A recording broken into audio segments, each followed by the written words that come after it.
কোরআনুল কারীমে আল্লাহ রাব্বুল আলামিনের যে বিধিবিধান এই গোটা মানব গোষ্ঠী মানব জাতির জন্য রেখেছেন, দিক নির্দেশনা দিয়েছেন। কোরআনুল কারীম থেকে যুবক এবং যুবতীর জন্য 20টি উপদেশ। আল্লাহ রাব্বুল আলামিন এই মানব গোষ্ঠীর জন্য এ কোরআন দিয়েছেন একমাত্র সংবিধান, এ কোরআনুল কারীম দিয়েছেন একমাত্র গাইডলাইন। এই কোরআনের বাইরে কোনো জীবন যাপন করা যাবে না।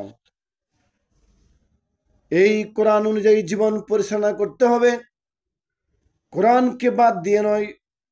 এই কোরআনের প্রতিটি অক্ষর, প্রতিটি হরফ, প্রতিটি লাইন বাস্তব জীবনে বাস্তবায়ন করতে হবে, আমল করতে হবে।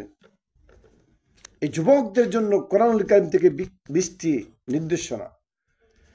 1 নম্বর হচ্ছে, ও যুবক, নামাজের সময় হওয়ার সাথে সাথে মসজিদে গিয়ে নামাজ কায়েম করো। 2 নম্বর হচ্ছে, রুকুকারীদের সাথে রুকু করো। 3 নম্বর হচ্ছে, সেজদাকারীদের সাথে সেজদা করো। 4 নম্বর হচ্ছে, ও যুবক, 1 ওয়াক্ত নামাজ শেষ করার সঙ্গে সঙ্গে আর ওয়াক্ত নামাজের জন্য অপেক্ষায় প্রহর গণো। কখন মসজিদের মিনার ছুড়ে মুয়াজ্জিন আযান দেয়, সঙ্গে সঙ্গে মসজিদে গিয়ে উপস্থিত হওয়া। 5 নম্বর হচ্ছে, যখনই মুয়াজ্জিন মসজিদের মিনার ছুড়ে যখন আজানের ধ্বনি ছড়িয়ে দেবে, সঙ্গে সঙ্গে আজানের ধ্বনি কানে আসার সাথে সাথে মসজিদের পানে ছুটে চলা। 6 নম্বর হচ্ছে, কর্মস্থল যার যেখানে থাকুক না কেন এবং যখনই নামাজের সময় হবে, নামাজের সময় হওয়ার সঙ্গে সঙ্গে পাক পবিত্র হয়ে নামাজ আদায় করা। এবং ব্যবসা বাণিজ্য আজান দেওয়ার সঙ্গে সঙ্গে নামাজের সময় হওয়ার সঙ্গে সঙ্গে ব্যবসা বাণিজ্য, কর্মস্থান, দোকানপাট বন্ধ করে নামাজের দিকে ছুটে চলা, নামাজ কায়েম করা।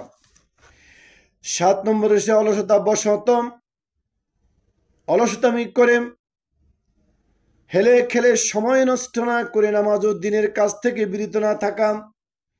কোনো অবস্থায় অলসতা বশত নামাজ এবং দিনের কাজগুলো থেকে নিজকে বিরত না রাখা।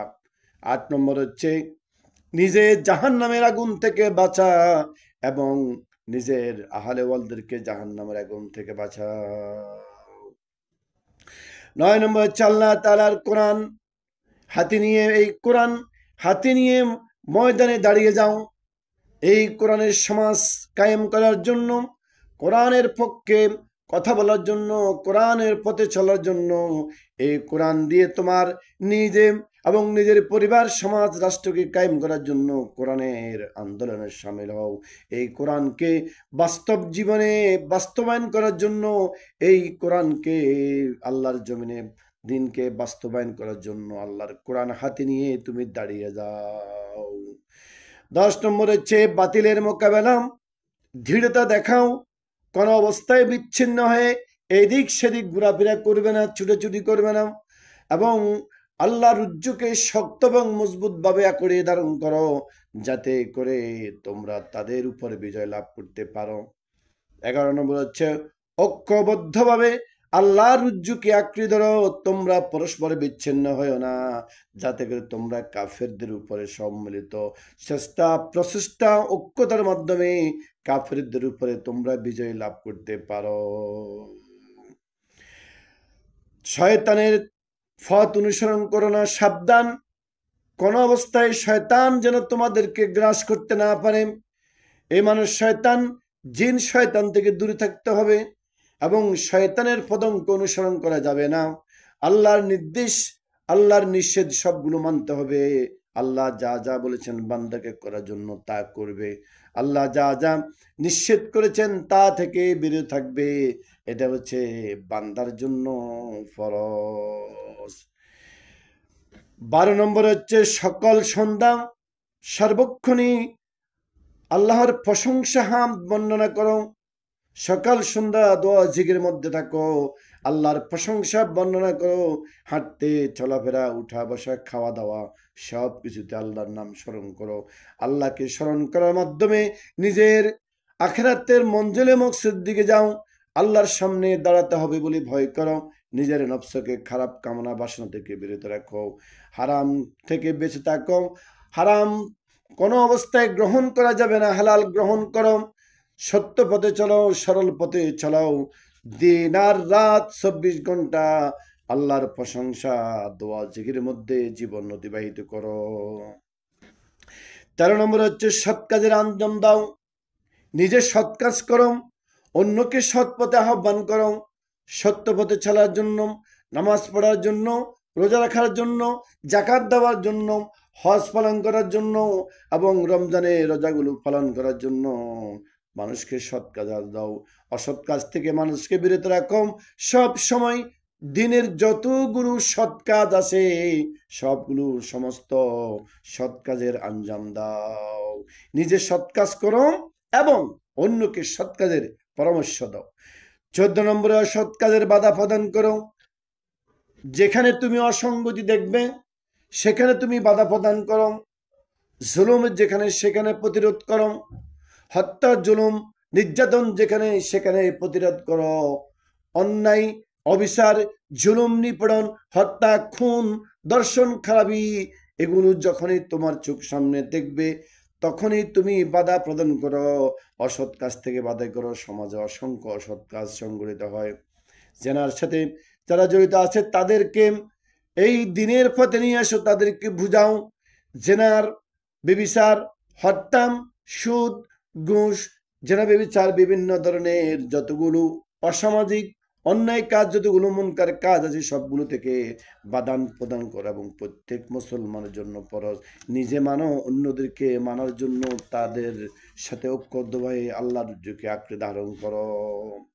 15 নম্বর হচ্ছে আল্লাহ তাআলা বলেন, বান্দা বিপদ যখন মুসিবত তোমার উপরে এসে যায় তখন তুমি ধৈর্য ধারণ করো। যখনই তুমি দিনের সঠিক পথে চলবে, ইসলামের দিকে চলবে, আল্লাহর দিকে চলবে, হক কথা বলবে, হকের পথে চলবে, তখন তোমার উপরে নেমে আসবে বিপদ। দুনিয়ায় বালা মুসিবত তোমাকে গ্রাস করে ফেলবে। সম্পদ, তোমার সম্পত্তি নিয়ে যাবে। রাষ্ট্রীয়ভাবে তোমার উপরে জুলুম করা হবে। সামাজিকভাবে তোমাকে অসৎ লোকেরা তোমাকে বাধা প্রদান করবে। তোমার স্ত্রী, সন্তান, ছেলে মেয়ে, বাড়ি ঘর সম্পদের উপরে আঘাত করবে। যখনই কোনো বিপদ বালা মুসিবত আরোপিত হবে তখনই তুমি ধৈর্য ধারণ করবে। তারপরে 15 নম্বর হচ্ছে একে অন্যকে হকের কথা বলবে, নিজে হক পথে চলবে, অন্যকে হক পথে চলার পরামর্শ দিবে। এটাই হচ্ছে একজন মুমিনের কাজ। 16 নম্বর হচ্ছে একে অন্যকে সবর করা উপদেশ দিবে। যখন কোনো বিপদ বালা মুসিবত কার উপরে এসে যাবে তখন বিপদগ্রস্ত লোকের পাশে গিয়ে তাকে বোঝাবে, কোরআন এবং হাদিস দিয়ে তাকে বোঝাবে, ধৈর্য ধরার জন্য, সবর করার জন্য সৎ পরামর্শ দিবে। তাকে সব সময় ভালো পরামর্শ দিয়ে আল্লাহর দিকে ধাবিত রাখবে। 17 নম্বর হচ্ছে জাকাত প্রদান করো। অথচ আল্লাহ তাআলা নামাজ কায়েমের পাশাপাশি জাকাতের কথা বর্ণনা করেছেন। জাকাত আদায় করো, জাকাত প্রদান করো। জাকাত দিয়া তোমার এই জাকাত দিয়া, জাকাতের সম্পদ দিয়া সমাজের অসহায় মানুষের উপকারে আসে। অসহায়, দুর্বল এবং অনাহারে যারা দিন রাত যাপন করে, ঘর নাই, বাসস্থান নাই, থাকার জায়গা নাই, চিকিৎসার অভাব, ক্ষুধার যন্ত্রণা এবং অভাব অনটনের মধ্যে পড়ে জীবন যাপন করে, এই জাকাতের অর্থ তাদের পিছনে ব্যয় করা হবে। জাকাত আদায়ের মাধ্যমে সমাজের মানুষের উপকার হয়, রাষ্ট্রের কল্যাণ সাধিত হয়, সমাজে সুশৃঙ্খল শান্তি ফিরে আসে। সুদূর পরিবর্তে জাকাত প্রদানের মাধ্যমে এই জাকাতের সমাজ যখনই কায়েম হবে তখন সমাজ থেকে অশান্তি দূর হয়ে যাবে। 18 নম্বর রমজানের রোজা পালন করো।